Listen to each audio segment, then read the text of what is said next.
morning. Sila ay nausap nga adlaw, lain na usap nga pag-asa. Lain usap nga tanak. Lain nga mga bihaton.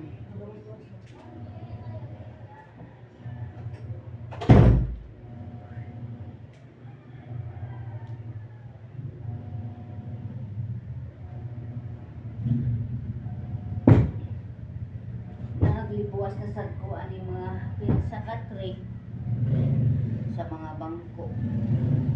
O kita lang trabaho sa matag-adlaw no. Kumana ni mo ato na pud sa uma uban sa akong pamilya. Dinas nagkuhat pa ko sa kantuhon. Naglaban na lang ko para di sayang ang oras.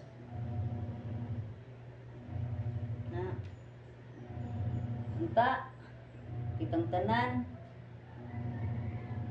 safety karong buntaga magihatag sa Ginoo kanato. Ang kadili kita pasagdan sa lain sa mga adlaw, lain usab nga mga gimbuhaton samtang gihatagan ta sa Ginoo ug lain nga panahon ato kining gamiton sa mga maayong paagi. Dili ta mag-atubang sa lain nga mga problema sa kinabuhi. Usbon ko. Ako naaragig ko sa akong trabaho. Yeah. Mapangaw lang ko sa akong gibati kay giprangkahan jud ko no. Kanang akong i-post sa akong reels sa ng mga picture nako nga akong i-send. Ako na siyang gitagaag kahulugan. Ngano? Kay dili ko gusto nga makapasakit sa akong isig katawo. Kung sa ilang nakita nako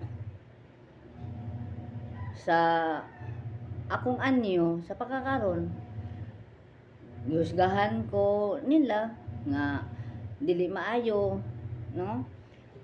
Kuno hambugira nya mag post ko nga nako sa balay. Asa man day ko mag-post? Ato day sa laing balay at ato day ko mo matubang sa lain nga balay, di ba? Sa ako yung balay, di ba? Ana lang.